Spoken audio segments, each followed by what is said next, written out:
নমস্কার, আমি শ্রী প্রশান্ত কুমার দাস, প্রিয়তমা জুয়েলার্স এবং প্রিয়তমা ফার্নিচারের পক্ষ থেকে বলছি। আমার তো যে স্টোনের কারবারটা আছে, আমি প্রিয়তমা ফার্নিচারে বসে বিক্রি করি। তো সমস্ত রকম স্টোন তো আমার কাছে অ্যাভেলেবল আছে। তো আজকে এই একটা বিষয়ের উপরে জোর দিয়ে আপনাদেরকে আমি কিছু নতুন জিনিস জানাতে চাইছি। যে পা দেখার শুধু স্টোনটা কিনলেই হবে না, ভালো অ্যাস্ট্রোলজারের কাছে গিয়ে স্টোনটা কিনলে যাতে স্টোনটা কাজ হয় সেইভাবে স্টোন আপনাকে কিনতে হবে। অ্যাস্ট্রোলজারের কাছে গেলেন আর লক্ষ লক্ষ টাকা স্টোন কিনলেন, কিনে কাজ হলো না, কপাল ফেরাবার জন্য গেলেন, সে কপাল খুলে গেল, কপাল না ফিরে। তো আজকে যে ভদ্রলোকের সঙ্গে আমি আলাপ করে দিচ্ছি, ইনি পা দেখা অ্যাস্ট্রোলজার। পা দেখে আপনাকে বলে দেবে, কারণ যা যে আপনার ভাগ্যে কি আছে না আছে আপনারা হয়তো বিশ্বাস করবেন না, কিন্তু দেখুন আবিষ্কার তো সব রকম কিছু হয়েছে। সারা ভারতবর্ষ তথা সারা পৃথিবীতে অনেক কিছু আবিষ্কার হয়েছে, এটাও একটা আবিষ্কার বলতে পারি। আপনারা এসে একবার দেখবেন, দেখে নিয়ে চিন্তা ভাবনা করবেন, করে নিয়ে আপনারা ইচ্ছা হলে পাথর কিনবেন, না হলে না কিনবেন। একবার এসে আপনি দেখুন, দেখলে আমার মনে হয় এতদিন হাত দেখিয়েছেন, কপাল দেখিয়েছেন, মাথা দেখিয়েছেন, কুষ্টি দেখিয়েছেন, জন্ম তারিখ দিয়েছেন, সমস্ত কিছু করে আপনাদের হতাশ হয়ে ঘরে কিনে ঘরে চলে গেছেন, লক্ষ লক্ষ টাকার পাথর কিনেছেন। এমন পাথর আপনাকে দিয়েছি যে পাথরটা হয়তো পিতপোগরাজ, কিন্তু পিতপোগরাজেরও ওপরে আবার তার মানে কালারের ডেন্সিটির উপর নির্ভর করে, কোন কালারটার, কার পিতপোগরাজ হালকা কালার চাই, কার পিতপোগরাজ ডিপ কালার চাই, কার পিতপোগরাজ কতটা রুটি চাই, এই সমস্ত নানান রকম ব্যাপারের উপরে সেটার উপরেও আপনাকে ভরসা রাখতে হবে। এই কারণে শুধু পাথর কিনলাম, বড় বড় একটা জায়গায় গেলাম, 2,500, 4,000, 6,000 আর নিয়ে টাকা নিয়ে আপনাকে লাখ লাখ টাকা পাথর কিনে দিয়ে কমিশন খেয়ে নিল, সেসব ব্যাপার না। আমি এখানে পাথরের কারবারটা মূলত করেছি মানে লোকে যাতে ন্যায্য দামে পাথর পায়। আর আমার ইউটিউবের পর থেকেই বাজারে এত ইউটিউব এসেছি। আমি প্রথম আমাদের পাথরের সম্বন্ধে সব কিছু জানিয়ে দিই, পাথর কাকে বলে জানিয়ে দিই, কোন পাথরটা কী সেটা জানিয়ে দিই, দাম কী জানিয়ে দিই, তারপরে কিভাবে কিনতে হবে সেটা শিখিয়ে দিই। তারপরে এখন প্রচুর ইউটিউব হয়েছে, প্রচুর লোকে বিক্রি করছে, তাও চিটিংবাজি করতে শেষ করতে পারছে না। চিটিংবাজি মানে একদম টোটাল লাইনটাই একদম নষ্ট হয়ে গেছে, টোটাল লাইনটা আজীবনকালেরই নষ্ট লাইন, এটা সত্যি কথা। কিন্তু অ্যাস্ট্রোলজারগুলো যে আপনাকে প্রেসক্রাইব করছে, তারাও ঠিক মতো প্রেসক্রাইব করছে কি না করছে সেটাও ব্যাপার একটা দেখার আছে। এই কারণে আমি আজকে একটা নতুন অ্যাস্ট্রোলজার, আমাদের যে আরও অ্যাস্ট্রোলজার বসে, তো আজকে যে অ্যাস্ট্রোলজারের সঙ্গে আমি আপনাদের আলাপ করে দিচ্ছি, এই অ্যাস্ট্রোলজার হচ্ছে শ্রী সুরজিৎ শাস্ত্রী। নমস্কার নেবেন। আর এনার কাছে আপনি দেখাতে এলে আপনাকে কিছু কথা বলবে, যে কথাগুলো আপনাকে সহ্য করার ক্ষমতা রাখতে হবে। কারণ আপনি দেখবেন আপনার পুষ্টি চাই না, আপনার জন্ম তারিখ চাই না, আপনার কিচ্ছু চাই না, শুধুমাত্র আপনি আসবেন, আপনার পাঠকে দেখাবেন, দেখলে আপনাকে প্রেসক্রাইবটা করে দেবে। আপনি চিন্তা করতে পারবেন না, না জানা অজানা না বলা কথাগুলো উনি আপনাকে বলে দেবেন। এটাই আমি দেখছি, কারণ বিগত কিছুদিন যাবৎ আমার দোকানে উনি বসছেন, আজকেও এসেছেন, ওনার সাক্ষাৎকার আমি নিচ্ছি। আশা করি আপনাদের যদি মনে হয় যে কোনোদিন ওনাকে দেখাবেন, সেই জন্য আমি ওনাকে কিছু কথা, সেই বিষয়ে কিছু কথা বলতে বলবো। শুনে কনভিন্স হলে, শুনে বুঝতে পারলে আপনারা নিশ্চয়ই আসবেন। আর আমার দোকানের ঠিকানা হচ্ছে খটির বাজার, বীরজাতলা, আন্দুলমৌরি, হাওড়া। আমার স্কলিংয়ে যে নাম্বার দুটো যাচ্ছে, এই নাম্বারে ফোন করে আপনারা আসবেন। আগে বুকিং নেবেন, উনি বসেন শনিবার আর মঙ্গলবার বেলা 12টা থেকে। হ্যাঁ, তো যদি কারোর মনে হয় ওনাকে দেখাবেন, তাহলে স্কলিংয়ে নাম্বারে ফোন করে আপনারা আসবেন। এরপরে আপনারা সৈজিৎবাবু কী বলবেন, দু চারটে কথা আপনারা শুনবেন। নমস্কার নেবেন। আমি শ্রী সুরজিৎ শাস্ত্রী, আন্তর্জাতিক খ্যাতিসম্পন্ন অ্যাস্ট্রোলজার। আমি 35 বছর ধরে দিল্লিতে বসি, নিউ দিল্লিতে, এবং পায়ের গঠনের উপর আমি দেশ এবং বিদেশে বহু মানুষের ভাগ্য বিশ্লেষণ করেছি, এবং সেই বিশ্লেষণ আমার কাছে আজকের দিনে খুব বাস্তবায়িত রূপ পেয়েছে। পায়ের গঠনের বিভিন্ন দিক রয়েছে, যেমন পায়ের উপরের অংশ আছে, পায়ের নিচের অংশ আছে, পায়ের আঙুল আছে, পায়ের মধ্যে চামড়া যে হয়, পায়ের সবার চামড়া একই রকম হয়, কারুর পাতলা চামড়া হয়, কারুর মোটা চামড়া হয়। এবার পায়ের অসংখ্য দিক আছে। আমি আজকে পায়ের তলার রেখা নিয়ে কিছু আলোকপাত করব, যেগুলোর মাধ্যমে আপনারা প্রথমে আপনাদের নিজেদের পা দেখে আমি যেগুলো বলবো সেগুলো মেলানোর চেষ্টা করব। সেগুলো যদি মেলে, তাহলে বুঝবেন যে আমি পা সম্পর্কে যে জিনিসগুলো আলোকপাত করতে চেয়েছি সেটা বাস্তব সত্য। প্রথমেই দেখবেন আপনাদের পায়ের তলায় আদৌ রেখা আছে কিনা। যদি পায়ের তলায় কোনো রেখা না থাকে সেই সব ব্যক্তি অসম্ভব টেনশন করে, অর্থাৎ সামান্য কোনো কিছুতে এমন বড় রকমের তিল পরিমাণ ঘটনায় তাল পরিমাণ টেনশন করে।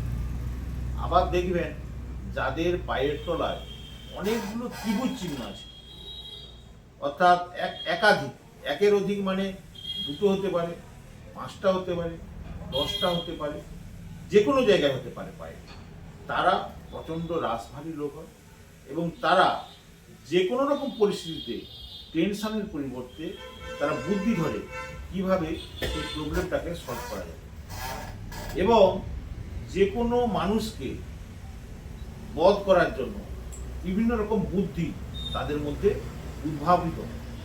এগুলো বেশিরভাগ ক্ষেত্রে দেখা গেছে রাজনৈতিক নেতা, বড় বিজনেসম্যান এবং তাছাড়া যারা বিদেশ নীতি অর্থাৎ বিভিন্ন রাষ্ট্রদূত, আমি যাদের পায়ের তলায় অসংখ্য ত্রিভুজ দেখতে পেয়েছি, এইরকম ক্যাটাগরি রাজনৈতিক নেতা, বড় বিজনেসম্যান এবং বিদেশ নীতি অর্থাৎ বিভিন্ন রাষ্ট্রদূত এবং হোম মিনিস্টার। ধরুন আমাদের দেশের হোম মিনিস্টারের যিনি হন বা তার সার্কেলের যেসব লোকজন থাকেন, হ্যাঁ, প্রতিরক্ষা দপ্তর এবং প্রতিরক্ষা দপ্তরের যারা বড় বড় পজিশনে রয়েছে, এরা প্রচণ্ড মেন্টালি অসম্ভব পাওয়ারফুল। মানে ধরুন কোনো একটা দেশ তার আমাদের দেশের সঙ্গে যদি যুদ্ধও করে, সেটার জন্য টেনশন না হয়ে এটা কিভাবে অপোজিট দেশকে কিভাবে মোকাবেলা করে প্রতিহত করা যাবে সেই বুদ্ধিটা ঠান্ডা মাথায় করতে পারে। তাছাড়া আরও বলেছি, যেমন দেখবেন পায়ের মানে মাঝখানের অংশ তাদের প্রচণ্ড গর্ত, অর্থাৎ মাটিতে পা ফেললে যতটা বেশি মাটি থেকে ফাঁকা থাকবে, তারা জীবনে প্রচুর পরিশ্রম করবেন, গাধার মতো পরিশ্রম করবেন, কিন্তু দিনের শেষে, মাসের শেষে, বছরের শেষে, বছরের পর বছর পরিশ্রম করে যাবে, সারা জীবন ধরে পরিশ্রম করে যাবে। সেই অর্থে আর্থিক, সামাজিক এবং মানসিক উন্নতি তাদের ক্ষেত্রে খুব কম দেখা যায়। তাছাড়া যারা দেখবেন খুব পায়ের যত্ন নিতে পছন্দ করেন না, তারা নিজের পাকে খুব বেশি যত্ন নেন না, তাদের মধ্যে দেখা গেছে তারা খুব চিন্তাশীল ব্যক্তি হন না, তাদের মধ্যে সূক্ষ্ম চিন্তা থাকে না, তাদের মধ্যে চিন্তার বিরুনি খুব প্রখর থাকে না। তাছাড়া আমি দেখেছি যাদের পায়ের তলার চামড়া খুব পাতলা এবং তার উপর রেখা থাকে, তারা বড় বড় সাহিত্যিক হতে দেখেছি, বড় বড় সায়েন্টিস্ট হতে দেখেছি, বড় বড় কি বলা যায় আর্টিস্ট হতে দেখেছি। আর্টিস্ট মিনস শুধু ছবি আঁকা নয়, বড় বড় গায়ক, বড় বড় অভিনেতা। অর্থাৎ পায়ের তলার রেখা যখন চামড়া পাতলা হয়, তারা আর্টিস্ট লাইনের অধিকারী হয়ে যায়। আবার যখন চামড়াটা মোটা হয়ে যায়, তারা তখন আর্টিস্ট লাইনের অপোজিট। হয়তো দেখা যাবে একজনের পায়ের রেখা একই রেখা আছে, কিন্তু একজনের চামড়া মোটা, আবার একজনের চামড়া পাতলা। যার চামড়া মোটা তাকে দেখা গেছে বড় বিজনেসম্যান হতে, এবং বিশেষ করে লোহার বিজনেসম্যান হওয়ার সম্ভাবনাটা একটা বেশি থেকে যায়। হয়তো গাড়ির ফ্যাক্টরি অথবা লোহার কোনো একটা ফ্যাক্টরি, মানে যেখানে হচ্ছে আয়রন মানে তৈরি প্রোডাকশন হচ্ছে, মানে বড় লেভেল, লার্জ স্কেলে, মানে ছোটোখাটো নয়, যেখানে হয়তো কয়েক হাজার মানুষ কর্মচারী হতে পারে। অর্থাৎ পা, আবার দেখবেন প্রত্যেকের পায়ের একটা গন্ধ আছে, স্মেল আছে।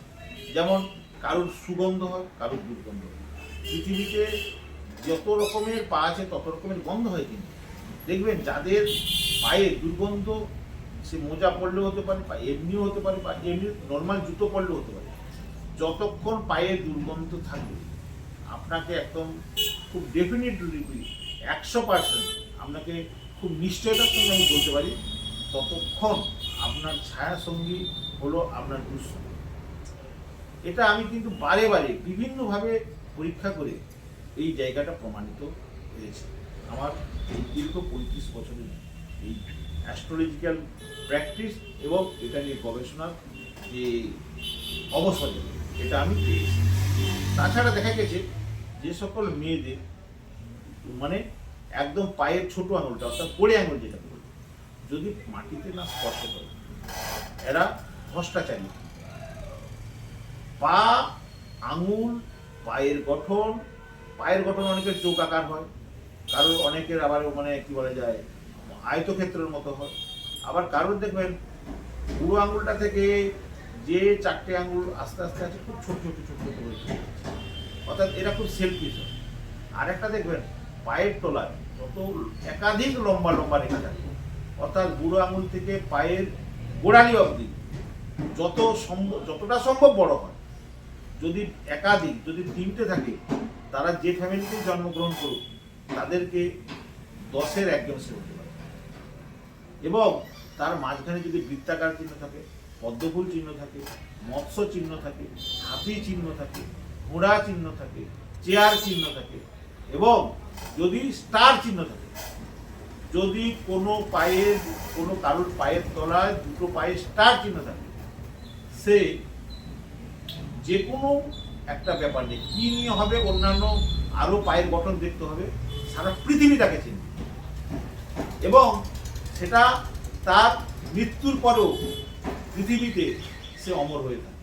এই স্টার চিহ্নটা খুব দুর্লভ, হয়তো কয়েক লক্ষ নয়, হয়তো দেখা যাবে 20-50 লক্ষ বা তার থেকেও অনেক মানে পায়ের মধ্যে হয়তো কোটিতে একজন অথবা 2জন পায়ের, বা তার থেকেও হয়তো 10 কোটিতে একজন 2জনের দেখা যায়। এছাড়া দেখা গেছে পায়ের তলায় যদি তিল থাকে মাঝখানে, তাহলে দেখা যাবে সে ভ্রমণের মাধ্যমে, অর্থাৎ সে দেশ বিদেশ ভ্রমণের মাধ্যমে প্রচুর অর্থ রোজগার করে।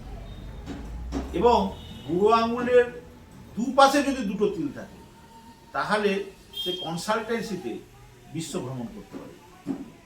আপনাদের যদি একসঙ্গে অনেক বেশি কিছু আমি বলতে যাই, আপনাদের হয়তো কিছুটা বললাম, সেই জন্য আমি ছোট ছোট করে ধারাবাহিকভাবে আপনাদের সামনে অনেক জিনিস আনবো। আপনারা দেখতে থাকুন, শুনতে থাকুন, বিচার করতে থাকুন, নিজের পায়ের সঙ্গে মেলাতে থাকুন। আগে আপনারা দেখুন এই সাবজেক্টটা আমি যা বলছি আপনাদের পায়ের গঠনের সঙ্গে, রেখার সঙ্গে সেগুলো মিল হচ্ছে কিনা। তারপরে আপনারা চিন্তা করবেন আমার এই থিসিস সঠিক, বাস্তবের ক্ষেত্রে সঠিক না ভুল।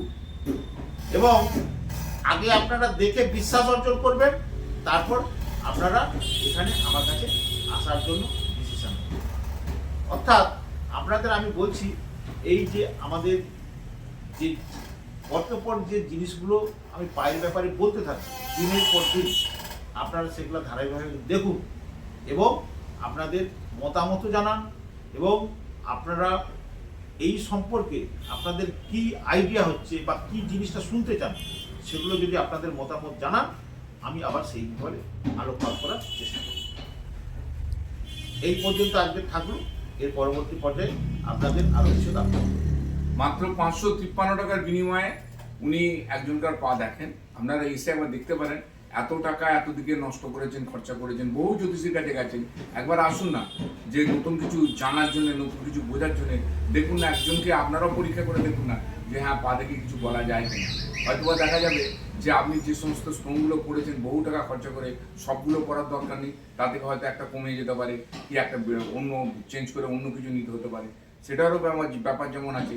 সব থেকে বড় কথা কি, কুষ্টি দেখে, কপাল দেখে, হাত দেখে অনেক কিছু তো হলো, হয়ে কতটা আপনারা কার্যকরী অবস্থাতে গেছেন সেটা দেখার আগে আপনি কার্যকরী কতটা হয়েছেন সেটা তো যেমন দেখছেন, তেমনি আবার এনার থেকেও একবার এসে দেখে নিয়ে যে চিন্তা করে দেখুন কোনটা ভালো, এইটা ভালো না আপনার হাত দেখা, কুষ্টি দেখা, কোনটা পরিষ্কার করে সেটা আপনি নিজে বুঝতে পারবেন কোনটা দেখা আপনার ভালো, এটা এবার এসে দেখ। এবারে আমাদের স্টোন সম্বন্ধে বলি কি, যে সমস্ত রকম স্টোন আমাদের কাছে পাওয়া যাবে। আপনার A to Z যা চাইবেন, হিরে থেকে জিরে, একেবারে ন্যায্য দামে প্রত্যেকটা স্টোন আমার কাছে আছে। প্রত্যেকটা স্টোন আপনারা পাবেন। সমস্ত জায়গার দাম শুধু দেখলেই হবে না, মাল দেখতে হবে। কারণ যেমন আমরা দেখছি কয়েকটা ইউটিউবে দেখাচ্ছে যে অরিজিনাল ওল্ড বর্মা রুবি বলে দেখাচ্ছে, সেগুলো কিন্তু ম্যানমেড। ঠিক আছে, ম্যানমেড দাম তার অনেক বেশি দেখাচ্ছে। এখন আপনারা মনে করছেন এইগুলোই অরিজিনাল, না, অরিজিনাল রুবি পাওয়া যায় না, এত বেশি পাওয়া যায় না। অরিজিনাল রুবি 4টে 6টা 8টা 10টা পেতেই ঘাম বেরিয়ে যাবে, ঠিক আছে? তো অরিজিনাল রুবি যখন কিনবেন বারবার চিন্তা করবেন, সিলনি ক্যাটসাই বলে যেগুলো কিনে নিয়ে যাচ্ছেন সেগুলো অন্দামানিদের ক্যাটসাই কিনে নিয়ে যাচ্ছেন। আসলে কি বলতো, মাইন্স সম্বন্ধে তো কারো কোনো জ্ঞান নেই। মাইন্স কে বলবে আপনাকে? আপনাকে বলছে অমুক ল্যাবরেটরি যাও, তমুক ল্যাবরেটরি যাও, আপনাকে জিওলজিক্যাল সার্ভে জানতো, কেউ কোনো মাইন্সের কথা কেউ বলবে না। তাই পাথর কেনার আগে বারবার চিন্তা করে দেখবেন যে আপনি কি পাথর কিনছেন, কত টাকা খরচা করছেন, কত টাকা নষ্ট হয়ে যাচ্ছে, জলে চলে যাচ্ছে কিনা টাকাটা। সেই পাথর কেনা রাখবেন, একবার সমস্ত জায়গায় দেখে এসে আমার কাছে একবার ঘুরে যাবেন, দেখে যাবেন, দেখে নিলে আমি আপনাদের পাথর দেখিয়ে দেবো। দেখলে যদি মনে হয় কিনবেন, নাহলে কিনবেন না। আপনি কিনলেও ভালো, না কিনলেও ভালো, আমার তাদের কিছু যায় আসে না। কারণ এই জন্য করেছি, যদি বলতে আপনি ভিডিওটা করছেন কেন, দেখুন এটা আমার হচ্ছে 6 বছর বয়স থেকে মাদার ব্যবসা। আমি ব্যবসাটাকে ভালোবাসি। এই ব্যবসাটা হচ্ছে আমার কি বলবো শখের ব্যবসা। আমার বিশাল বড় ফার্নিচারের দোকান, আপনারা একবার দেখতে পারবেন এসে। নিউ প্রিয়তমা ফার্নিচার গুগলে মারবেন, মারলে আপনারা বুঝতে পারবেন। আর নিউ প্রিয়তমা ফার্নিচারে বসেই আমি এই পাথরগুলো বিক্রি করি। নিউ প্রিয়তমা ফার্নিচারও আমার, আর নিউ প্রিয়তমা ফার্নিচারও আমার, ঠিক আছে? দুটোই আমার। তার সঙ্গে প্রিয়তমা জুয়েলার্স আমার সোনার দোকান আছে। সেই সোনার দোকানে বসে আমি পাথরগুলো বেচতে পারি না, আমি ফার্নিচারে বসে পাথরগুলো বিক্রি করি। আপনারা এসে একবার দেখতে পারেন। তারপরে রুদ্রাক্ষ, ক্রিস্টাল মালা, রুদ্রাক্ষের মালা, তারপরে আপনার হাতের আপনার এগুলো ব্রেসলেট, সমস্ত কিছু পাওয়া যাবে। যা চাইবেন সব পাবেন। আমি আজকে আর কিছু পাথর দেখাচ্ছি না, আপনারা এরপরে যে আমার ইউটিউব আছে সেই ইউটিউব চ্যানেলগুলো দেখে নেবেন। দেখে নিলে তাতেই বুঝতে পারেন আমার কী কী পাথর আছে, সব পাথরই আমাদের